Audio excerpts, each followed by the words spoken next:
J'ai surpris ma meilleure amie, GRP, ma femme, pendant notre séjour en camping, et elle lui a simplement souri. Plus tard, j'ai trouvé son iPad rempli de messages préparant leur nouvelle vie ensemble après notre séparation. Ma femme, 30 ans, et moi, 32 ans, revenons tout juste d'un long week-end de camping avec 2 autres couples, des amis que nous connaissons depuis des années. Nous avons passé un excellent moment, mais il s'est passé quelque chose le matin de notre départ dont je ne peux me défaire. Nous étions tous en train de faire nos bagages, prêts à rentrer. Je chargeais la voiture quand j'ai levé les yeux et aperçu ma femme et mon ami. Ils étaient au camping à quelques mètres de là. Elle était penchée pour ramasser quelque chose. Et en une fraction de seconde, je l'ai vu tendre la main et lui serrer la hanche, la faisant glisser jusqu'à ses fesses. Ma femme a rapidement repoussé sa main, mais elle n'avait pas l'air contrariée. Elle lui souriait presque d'un air joueur. Tout s'est passé si vite, peut-être une seconde ou deux, mais j'ai eu l'impression de recevoir un coup de poing dans le ventre. J'ai jeté un coup d'œil autour de moi, mais personne d'autre ne semblait l'avoir vu. Sa femme était occupée à charger la voiture et l'autre couple était plus loin, discutant du trajet du retour. Le trajet du retour était silencieux. Ma femme essayait de discuter, mais je n'arrivais pas à me concentrer. Je revoyais cette scène en boucle. Quand elle m'a demandé pourquoi j'étais si silencieux, j'ai menti et dit que je pensais juste au travail. En vérité, j'étais sous le choc. Je ne voulais pas en parler. Si j'en parlais, elle aurait pu me dire que j'imaginais des choses, que j'étais ridicule. Le reste de la journée, j'avais l'impression d'avancer en mode pilote automatique. J'ai à peine dormi la nuit dernière et j'ai du mal à me concentrer au travail aujourd'hui. Mon esprit s'emballe, s'interrogeant sur chaque détail. Mis à part ce que j'ai vu, le reste du voyage s'est bien passé et rien ne semblait anormal. Une partie de moi se demande si je n'ai pas mal interprété la situation. Mais son expression, ce sourire, c'était trop amical, trop décontracté pour quelque chose qui dépassait les bornes. J'aime ma femme à la folie. On est ensemble depuis la première année de fac, et je n'ai jamais eu de raison de douter d'elle. C'est ma meilleure amie. Mais là, pour la première fois, j'ai un nœud au ventre que je n'arrive pas à démêler. Je n'ai jamais été du genre à fouiner.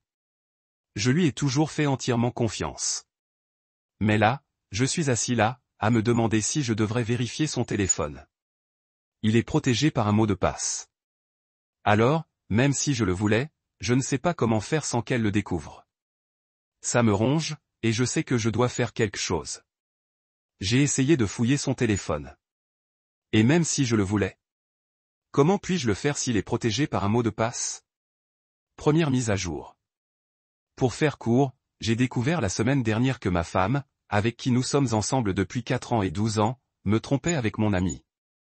Même si la façon dont je l'ai découvert était une coïncidence, j'ai plus tard trouvé toutes les preuves nécessaires pour savoir qu'elle me trompe bel et bien. Je ne l'ai pas encore confrontée à ce sujet. Elles sont toujours en contact et s'envoient des messages, parfois explicites. Je ne suis pas encore en colère. J'en souffre profondément. Mais la plupart du temps, je me sens simplement engourdi. Lorsque mes parents sont décédés il y a quelques années, j'ai ressenti la même chose juste après, alors que je luttais contre mon deuil. Je sais donc que mes émotions reviendront bientôt à la surface. En attendant, je suis les conseils de mettre de l'ordre dans mes affaires, de trouver un avocat et de m'assurer que tout est en place avant de la confronter. Mon cerveau réfléchit et planifie, mais mes émotions n'ont pas encore rattrapé mon retard. Je veux donc profiter du temps dont je dispose pour rassembler un maximum d'informations afin de prendre une décision éclairée. Je sais que j'ai l'air méthodique et peut-être sans cœur, mais pour l'instant, j'ai l'impression que les sentiments que je devrais éprouver en sachant que ma femme m'a trompé et me trompe encore ne sont pas là. Et pour l'instant, cela me protège de la dure réalité de ma situation. Avant de ressentir pleinement sa trahison et de devenir émotionnellement vulnérable, j'aimerais poser une question à ceux qui ont vécu la même chose que moi.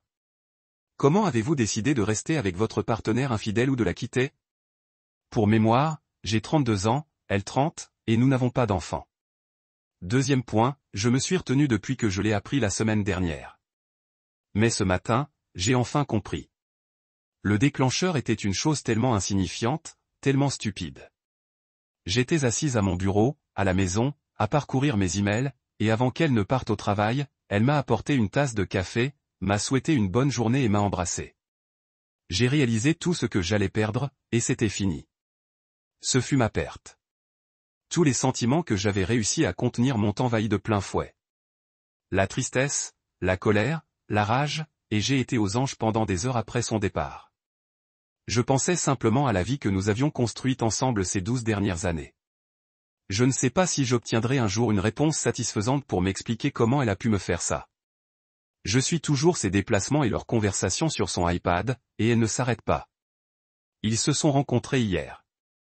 Elle avait initialement prévu d'aller dans un motel, mais elle a fini par aller chez lui lorsque sa femme a dû faire un voyage urgent pour rendre visite à sa mère malade. Il me dégoûte. Je suis tellement en colère contre elle, contre eux deux. Non seulement je dois faire face à sa perte, mais je perds aussi une amie proche. Cet homme était à mes côtés le jour de notre mariage, nous regardant échanger nos vœux, et il était à mes côtés pendant que j'enterre mes parents. 12 ans de galère parce qu'ils n'ont pas su garder le silence. Eddie, s'il vous plaît, ne me dites pas que je dois la quitter. Je le ferai. J'ai encore plusieurs consultations avec différents avocats à faire dans les jours à venir avant de choisir le bon et d'entamer la procédure de divorce. J'avais juste besoin d'écrire ça à des inconnus parce que c'est incroyablement dur et j'ai l'impression que le poids de ce fardeau va m'écraser. J'ai perdu mes parents il y a 2 ans et maintenant je suis sur le point de perdre la seule famille qui me reste. Je ne vais pas bien. Non, oubliez ça. Je suis assez déprimé. Et pour couronner le tout, je dois me retenir et continuer à faire semblant jusqu'à ce qu'elle soit servie, alors que tout ce que je veux faire, c'est hurler. 3e mise à jour. J'ai trouvé son iPad. Il n'avait pas de mot de passe, alors je suis entré et il est toujours connecté à son téléphone. Elle a Telegram dessus. Il discute dessus. Je suis encore en train de parcourir ses messages, mais elle me trompe. Je ne suis pas encore en train de m'effondrer. J'essaie de me ressaisir pour faire le bon choix sans tout ça. Que faire? Est-ce que je la confronte quand elle rentre? Est-ce que je vais chez lui et je le confronte? Aidez-moi, s'il vous plaît. Modifier une question. Merci à tous pour vos conseils. Je ne lui ai rien dit. Je me suis enfermé dans mon bureau à la maison sous prétexte de devoir rattraper mon retard au travail. Elle ne se méfie pas. J'ai gardé l'iPad avec moi. Elle ne l'a pas utilisé depuis si longtemps qu'elle ne remarquera même pas sa disparition. J'ai aussi pris des photos de tous leurs messages avec mon téléphone, par mesure de sécurité. Ils discutent ensemble depuis au moins 8 mois, d'après ce que je sais. Telegram est leur principal moyen de communication. Il semble qu'ils se soient envoyés des photos nues, des messages de segmentation, et qu'ils envisagent d'officialiser leur relation après nous avoir quittés, lui et sa femme. Je n'arrive pas à croire qu'elle ait pu me faire ça. D'après les messages, j'ai vu qu'elle lui avait envoyé une photo d'elle-même, très suggestive, en route pour la salle de sport plus tôt ce soir. Et en rentrant, elle a commencé à m'embrasser, voulant du sexe. J'ai refusé, prétextant que j'avais besoin de travailler. Je suis perdu et incapable de réfléchir clairement, alors je vais suivre les conseils qu'on me donne ici. Avocat, rassembler des preuves. Je vais m'en occuper. J'ai aussi vu plusieurs commentaires me conseillant de séparer mes finances des siennes. Nous sommes copropriétaires de l'appartement où nous vivons et avons des comptes bancaires joints. Mes parents sont décédés dans un accident de voiture il y a 2 ans et m'ont laissé un héritage important dont elle est au courant. Elle n'a pas accès à l'argent de ce fonds. Dois-je faire quelque chose pour me protéger si cela arrive? Nous n'avons pas encore d'enfants. 2e remarque, je travaille parfois à domicile et je n'avais pas de réunion ce matin, alors j'ai passé mon temps à faire des recherches et à appeler des avocats. J'ai 2 consultations prévues pour demain, mais la plupart n'ont pu me prendre avant la semaine prochaine. J'informerai sa femme et lui montrerai les preuves dès que j'aurai choisi un avocat et que je me serai assuré en premier. Une fois qu'elle sera informée, je lui laisserai le temps de mettre de l'ordre dans ses affaires et de prendre un avocat si c'est ce qu'elle souhaite avant de décider de la suite, par exemple en confrontant ma femme. Je ne comprends pas ce que je ressens. Je ne suis pas en colère pour une raison quelconque, je suis peut-être plus engourdie, nauséeuse quand je repense aux messages que j'ai lus, surtout ceux de la séparation. J'ai juste l'impression de faire ce que je dois faire en ce moment, mais c'est presque comme si je vivais la vie de quelqu'un d'autre. Je ne sais pas combien de temps je pourrai garder mon visage impassible sans qu'elle ne remarque quelque chose. Merci pour vos messages et votre soutien. 3e correction. Les gars, je suis touché par tous les messages et conseils que j'ai reçus. Il ne s'est pas passé grand-chose depuis hier. Je m'occupe juste avec mon travail à la salle de sport. L'anniversaire du décès de mes parents approche dans environ un mois et elle le sait évidemment. Alors, quand elle m'a demandé pourquoi j'avais l'air bizarre, je lui ai simplement dit que j'y réfléchissais. J'ai plusieurs consultations avec des avocats de prévues. La plupart la semaine prochaine, et quelques-unes cet après-midi. Je vous tiendrai au courant dès que j'aurai choisi un avocat et que je saurai quelles sont mes options. 4e correction. J'ai trouvé un excellent avocat qui a réussi à rédiger mes papiers de divorce en quelques jours, qui ont été déposés ce matin. Je suis dans une juridiction sans faute, ce qui signifie que toutes les preuves d'infidélité que j'avais rassemblées ne peuvent être utilisées devant un tribunal. La bonne nouvelle, c'est que mon héritage est en sécurité, car je n'ai pas utilisé l'argent pour les dépenses du mariage. Notre appartement était un cadeau de mariage offert par nos 2 parents. Chaque partie a contribué à hauteur de 50% à la compte. Donc, l'un de nous devra racheter la part de l'autre, ou nous la vendrons tous les deux. J'ai appelé l'OBS samedi et lui ai demandé de prendre un café. J'ai choisi ce jour-là parce que, ironiquement, son mari et ma femme étaient partis en voyage d'affaires ensemble. Je l'ai appris grâce à leur message sur l'iPad.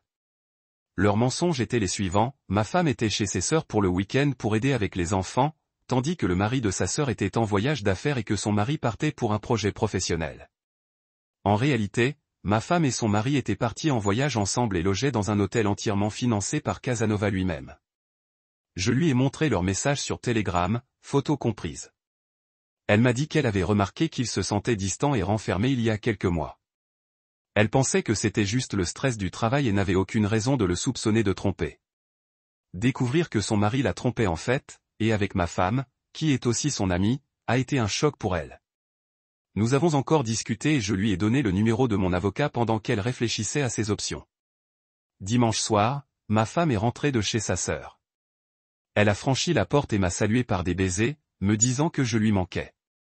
Après avoir passé le week-end avec son amant, sa capacité à compartimenter est presque diabolique. Je l'ai assise et lui ai dit qu'il fallait qu'on parle. J'ai enregistré toute la conversation à son insu, suivant les conseils de mon avocat. Je vis dans un état où le consentement est un consentement unilatéral. Voici comment ça s'est passé. Je lui ai demandé de promettre d'être honnête avec moi. Bien sûr, ma belle. Mais elle était nerveuse. Puis je lui ai posé une série de questions. M'aimes-tu ? Oui. Es-tu heureux avec moi ? Oui, bien sûr, ma belle. Ai-je été un bon mari pour toi ? Est-ce que je te traite bien ? Oui. Et oui. Qu'est-ce qui se passe ? Fais-moi plaisir. D'accord. T'ai-je déjà fait quelque chose qui t'ait blessé, physiquement ou émotionnellement ? Non, bien sûr que non.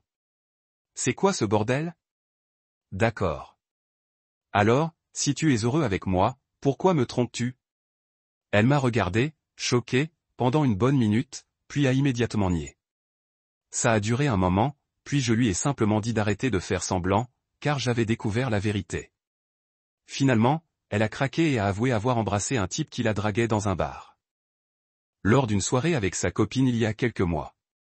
Je ne sais pas pourquoi, mais à ce moment-là, j'ai éclaté de rire parce que c'était absurde. Non seulement elle m'a trompé, mais elle a saisi toutes les occasions possibles pour me tromper.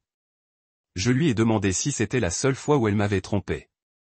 Elle a juré que c'était la seule fois, que c'était un moment de faiblesse, qu'elle était ivre et que ça n'avait eu aucune importance.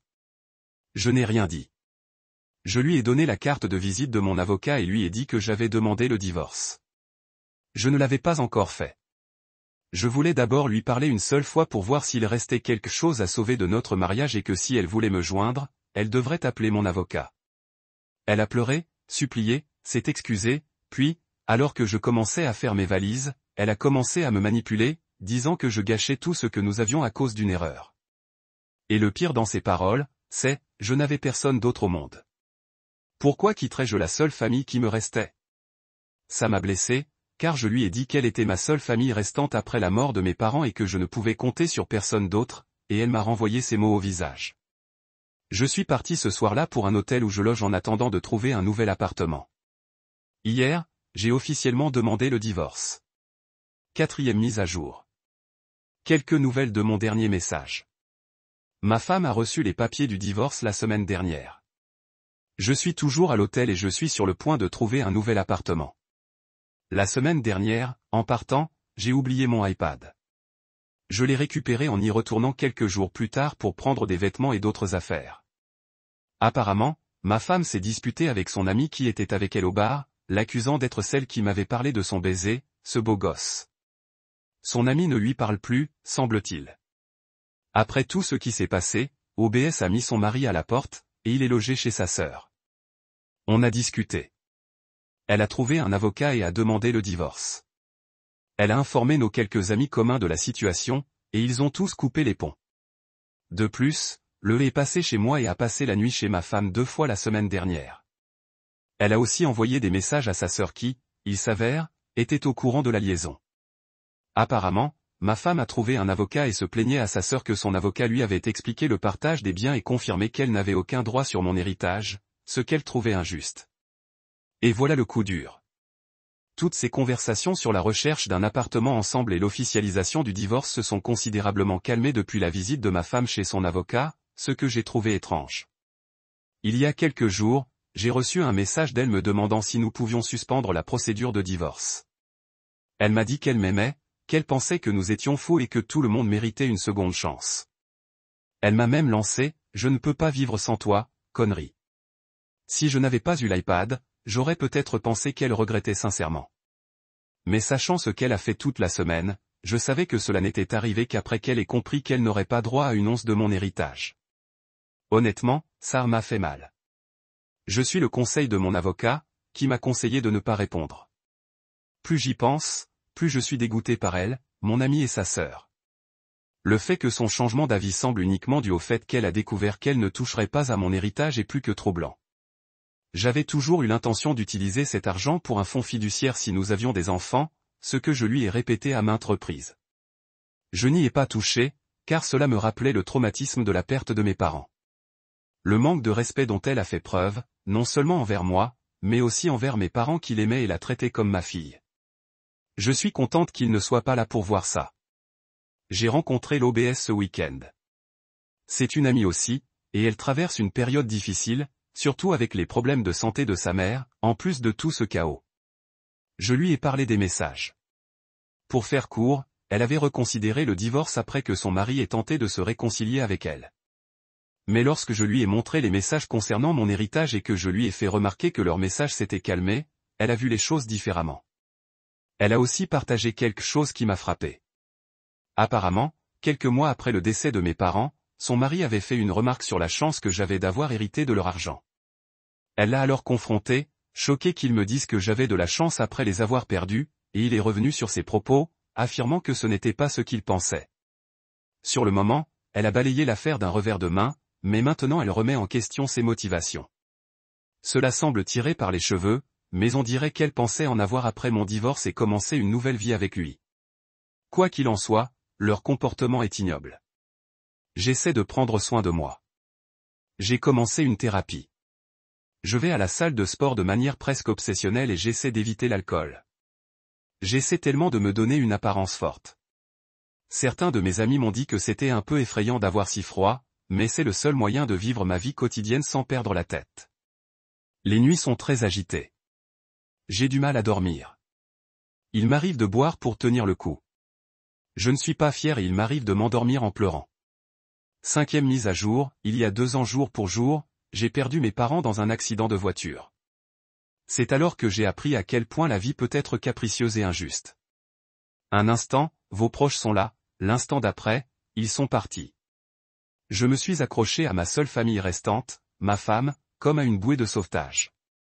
Je me suis appuyé sur mes amis, surtout mon meilleur ami, qui m'a soutenu.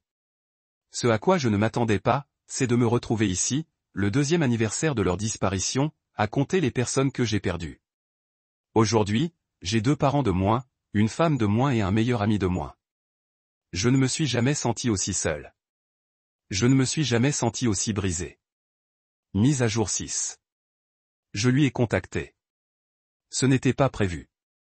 J'ai essayé de garder mon calme, mais il fallait absolument qu'il me voie et s'excuse. Plus tôt dans la journée, en quittant le bureau et en me dirigeant vers ma voiture, je l'ai vu garé à proximité. Quand je me suis approché, il est sorti et s'est approché de moi, me demandant de parler. Je lui ai dit de remonter dans sa voiture et de partir. Que je n'étais pas intéressé par ce qu'il avait à dire. Il avait vraiment le culot de. Il est resté planté là, bloquant ma voiture, s'excusant de ce qu'il avait fait. Il n'arrêtait pas de dire que c'était arrivé comme ça, que ni lui ni ma femme n'avaient agi par malveillance, que c'était arrivé comme ça, qu'il ne voulait pas me faire de mal, qu'il aurait aimé qu'on passe à autre chose et qu'on soit courtois. Je lui ai dit de bouger, mais il m'a ignoré et a continué à parler. J'ai craqué, je l'ai attrapé par le t-shirt, je l'ai repoussé, puis je l'ai frappé. Il a trébuché et est tombé. Je sais que je l'ai blessé parce qu'il saignait du nez. J'ai dû tout faire pour ne pas le frapper. Au lieu de ça, je suis monté dans ma voiture et je suis rentré chez moi. Cela faisait des heures que c'était arrivé et j'étais sous le choc au début. Ça faisait du bien de lui faire enfin mal et je voulais en faire plus, mais maintenant, je me sens comme d'avoir perdu le contrôle et une partie de moi s'inquiète des conséquences potentielles, comme s'il allait porter plainte. Mais je n'ai pas pu m'en empêcher. La colère montait depuis samedi soir, quand j'étais sorti avec des amis au bar où on allait tous ensemble, STBXW et M2, et qu'on les a croisés par hasard. Ils étaient visiblement gênés d'être vus ensemble en public et n'ont pas pu s'enfuir assez vite. Heureusement, mes amis m'ont tiré à distance avant que la situation ne dégénère. Mais j'étais déjà très en colère. Alors, quand il s'est présenté devant mon lieu de travail aujourd'hui, j'ai pété les plombs. 7e mise à jour, mon ex-femme STB m'a annoncé qu'elle était enceinte. J'ai été prise de court par cette information, car il n'y avait aucun message concernant une grossesse sur l'iPad. Ses règles ont toujours été irrégulières et elle a dit ne pas avoir fait attention à ses absences de règles le mois dernier. Elle m'a envoyé une photo de son échographie, qu'elle avait faite plus tôt cette semaine, indiquant qu'elle était enceinte de cette semaine. Elle a dit avoir fait un test de grossesse il y a quelque temps, je ne sais pas quand, et qui s'est révélé positif, mais qu'elle voulait attendre l'échographie pour savoir à quel stade de grossesse elle en était avant de dire quoi que ce soit. Je n'ai pas couché avec elle depuis le 11 octobre, pour être précis. Elle dit qu'elle a vraiment le sentiment que le bébé est le mien, quoi que cela veuille dire, et qu'elle espère que ce sera l'occasion de prendre un nouveau départ ensemble. Elle l'a même annoncé à sa famille hier, à Thanksgiving. Elle n'est pas en bon terme avec ses parents, donc nos contacts sont limités, mais eux et sa sœur m'ont envoyé un message pour me féliciter aujourd'hui. Je n'aime plus cette femme et je ne veux plus être avec elle. Je ne sais même pas si ce bébé est le mien, car elle est avec un autre homme depuis 10 mois. Elle est censée prendre une contraception. On n'essayait pas d'avoir un bébé. J'avais prévu de rompre complètement avec elle et maintenant, si cet enfant est le mien, je vais être immédiatement attiré par elle. Mais pour l'instant, je ne sais pas si elle me manipule pour me remettre avec elle. Je ne comprends pas pourquoi elle veut ça, puisqu'elle voulait clairement être avec son partenaire ou un nouveau stratagème pour obtenir une aide financière. Je ne sais pas si c'est le mien. Je serai là pour mon bébé et je veillerai à ce qu'il ait la meilleure vie possible. J'envisage même d'arrêter le divorce et de me remettre avec elle. Pas pour elle, mais pour le bien du bébé. Mon enfant mérite d'avoir ses 2 parents, et je refuse que son père adoptif soit présent dans sa vie. Je n'en ai pas encore parlé à mon avocate et je vais lui demander un test ADN pour confirmer que le bébé est bien le mien. Je me sens tellement perdu. J'espère que Thanksgiving a été meilleur pour tous les autres que le mien. Mise à jour 8. Mon ex-femme m'a envoyé un message aujourd'hui pour me dire qu'elle avait fait une fausse couche. Honnêtement, à ce stade, je ne sais même pas si sa grossesse était réelle ou si elle essayait de me piéger pour que je me remette avec elle. Elle m'a accusé du stress que j'ai causé en demandant la paternité et du stress causé par son père adoptif en l'accusant de me courir après pour mon argent. En gros, j'ai appris par des amis qu'elle et son partenaire s'étaient disputés parce qu'elle avait essayé de prendre ses distances et insisté sur le fait que le bébé était de moi. Ce qui l'a poussée à la dénoncer, affirmant qu'elle voulait seulement être avec moi et que le bébé serait à moi pour mon argent. Parce que si je la reprenais, je devrais payer ses frais médicaux, sa pension alimentaire et financer le train de vie auquel elle s'était habituée. Je n'ai jamais répondu à ses précédents messages qui tentaient de me convaincre d'assumer la responsabilité du bébé. Elle m'envoyait des messages pour me donner des nouvelles de notre bébé, qu'elle reçoit via une application de suivi de grossesse à laquelle elle est abonnée. Ça a l'air horrible, mais une partie de moi croit qu'elle n'a jamais été enceinte et qu'elle a dû laisser tomber quand elle a réalisé à quel point je prenais mon bébé au sérieux après le test de paternité. Quoi qu'il en soit, c'est fini. J'étais extrêmement inquiète d'être liée à cette femme pendant 18 ans de plus. Alors, je suis heureuse que ce ne soit pas le cas, mais je suis aussi étonnamment un peu triste de ne pas avoir d'enfant. J'espère qu'un jour, lorsque la bonne personne se présentera, je pourrai vivre l'expérience de la paternité avec elle.